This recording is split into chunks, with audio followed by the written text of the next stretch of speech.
अस्सलाम वालेकुम। मैं एडवोकेट अहमद नासिर। आज के इस चैप्टर में हम 3 टॉपिक्स पर बात करेंगे। पहला टॉपिक, अगर शनाख्ती कार्ड, पासपोर्ट या घर की रजिस्ट्री वगैरह गुम हो जाए तो हमें क्या करना चाहिए और किस तरह से पुलिस रिपोर्ट करनी चाहिए। दूसरा टॉपिक, एफआईआर के इंदराज में ज़्यादा से ज़्यादा दुरानिया कितना होता है। और तीसरा टॉपिक, एफआईआर के इंदराज के लिए जो हमने एप्लीकेशन दे रखी होती है, इसका ऑनलाइन स्टेटस हम किस तरह से मालूम कर सकते हैं। तो चैप्टर शुरू होने से पहले अगर आप हमारे चैनल पे नए हैं तो काइंडली इसको सब्सक्राइब कर लें ताकि आने वाली तमाम वीडियोस का नोटिफिकेशन आपको पहुंच सके। देखें, डॉक्यूमेंट्स या दस्तावेज़ात दो किस्म की होती हैं। पहला होता है मालियाती दस्तावेज़, दूसरा होता है गैर मालियाती दस्तावेज़। देखिए, मालियाती दस्तावेज़ात के अंदर क्या क्या चीज़ आ जाती है? घर की रजिस्ट्री, चेक, चेकबुक, गाड़ी के कागजात, प्रोनोट और मुआहदा बै वगैरह, ये सारी की सारी चीज़ें क्या आ जाती हैं? मालियाती दस्तावेज़ात के अंदर आ जाती हैं। और गैर मालियाती दस्तावेज़ात के अंदर शनाख्ती कार्ड, पासपोर्ट, तालीमी सनाद और ड्राइविंग लाइसेंस वगैरह आ जाते हैं। अब यहाँ पे सवाल ये पैदा होता है कि अगर ये मालियाती और गैर मालियाती दस्तावेज़ात गुम हो जाए तो हमें क्या करना चाहिए। तो इनकी गुमशुदगी की सूरत में हमें सबसे पहले जो मुतलका पुलिस स्टेशन है, यानी कि जिस पुलिस स्टेशन की ज्यूरिसडिक्शन के अंदर ये चीज़ें गुम हुई हैं, उस पुलिस स्टेशन के फ्रंट डेस्क के ऊपर हम जाएंगे और वहाँ पे हम क्या करवाएंगे? रिपोर्ट दर्ज करवाएंगे।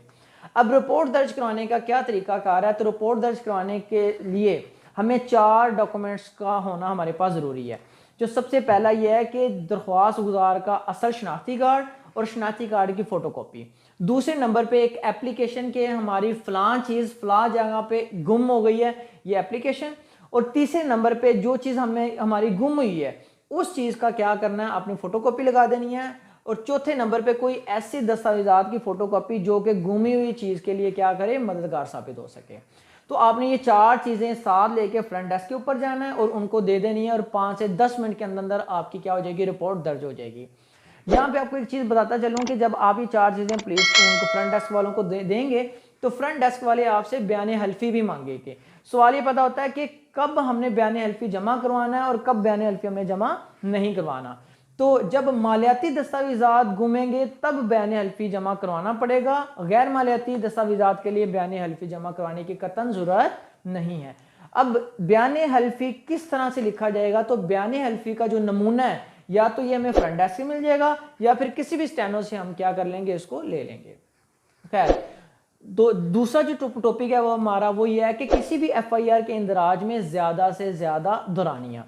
देखें, इससे पीछे जो हमारा चैप्टर था उसमें हमने कॉग्निजेबल ऑफेंस और नॉन कॉग्निजेबल ऑफेंस के मुतालिक डिटेल में पढ़ा था। अगर आपने मेरी वो वीडियो नहीं देखी तो काइंडली डिस्क्रिप्शन के अंदर मैंने उसका लिंक दे दिया, तो उसको लाजमी देखें ताकि आपको ये वीडियो अच्छे से समझ आ सके। खैर, देखें, जितने भी स्टेशन हाउस ऑफिसर्स होते हैं ना, इनको ये एक टाइम फ्रेम दे दिया जाता है। आपने कोई भी ऑफेंस होता है, आपने इस टाइम के अंदर उसकी क्या करनी है? एफआईआर क्या करनी है? लॉन्च करनी है।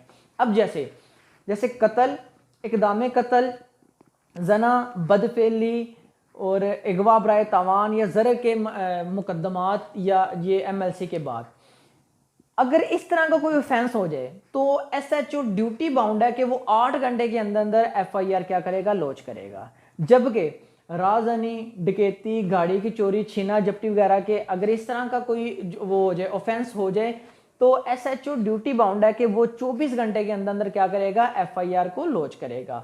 इसके अलावा अगर 354, 442, 452, 506 ताज़ीरात पाकिस्तान के ऑफेंसेस होंगे तो एसएचओ ड्यूटी बाउंड होगा कि वो 24 घंटे के अंदर अंदर क्या करेगा? इनकी एफआईआर लॉन्च करेगा। या चौथे नंबर पे ये है कि मालियाती दस्तावेज़ात के मुतालिक ऑफेंसेस जैसे कि 406 यानी कि अमानत में ख़यानत, 420, 468, 471 फ्रॉड या 489 डिसऑनर चेक। तो इस तरह के अगर कोई ऑफेंस होगा तो 5 दिन के अंदर अंदर एसएचओ ड्यूटी बाउंड है कि वो एफआईआर क्या करेगा? लॉन्च करेगा। अब ये सारी की सारी इन्फॉर्मेशन हमें कहाँ से मिलती है? जब हम एप्लीकेशन फ्रंट डेस्क के ऊपर देते हैं तो फ्रंट डेस्क वाले हमें डायरी नंबर देते हैं, तो उस डायरी नंबर के नीचे ये सारी इन्फॉर्मेशन लिखी होती है। खैर, जो हमारा आज का जो तीसरा टॉपिक है वो ये है कि अगर हमने किसी एफआईआर के लॉन्च के लिए एप्लीकेशन दे रखी है तो उस एप्लीकेशन का ऑनलाइन स्टेटस हम किस तरह से मालूम कर सकते हैं। तो सबसे पहले आपने इस वेबसाइट के ऊपर जाना है। जैसे आप इसको क्लिक करेंगे तो इस तरह से एक पेज ओपन हो जाएगा। सबसे ऊपर यूजर नेम पासवर्ड, इससे हमारा कोई सरोकार नहीं है। सबसे बॉटम में देखें, आपने क्या करना है, अपना डायरी नंबर यहाँ पे पुट करना है और दरख्वास्त गुजार का क्या करना है, फ़ोन नंबर यहाँ पे पुट करके आपने क्लिक कर देना है। जैसे ही आप क्लिक करेंगे दोबारा इस तरह से का एक पेज ओपन हो जाएगा और इस पेज के ऊपर आप देख सकते हैं कि आपके एप्लीकेशन का स्टेटस क्या है। अगर आपकी एप्लीकेशन पेंडिंग है तो सबसे नीचे पेंडिंग आ जाएगा। अगर एफआईआर लॉन्च हो चुकी है तो ये नीचे देखें ज़रा, ये सबसे नीचे एक डॉक्यूमेंट है, डॉक्यूमेंट नंबर 1, इसके साथ एक नया खाना बन जाएगा डॉक्यूमेंट नंबर 2। तो आपने वहां से आपने क्या कर देना, उसको डाउनलोड कर लेना है। अब सवाल ये पता होता है कि इसके बिल्कुल नीचे एक फीडबैक का भी वो है, एक लिंक है।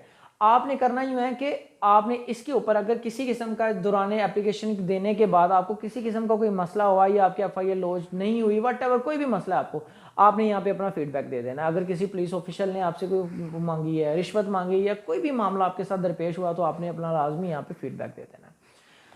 खैर, ये था हमारा आज का टॉपिक जिसको हमने एक्सप्लेन किया। तो मिलते हैं इंशाल्लाह अगली वीडियो में नेक्स्ट टॉपिक के साथ और नए कानूनी पहलू के साथ। तब तक के लिए फ़ी अमान अल्लाह, अल्लाह हाफ़िज़।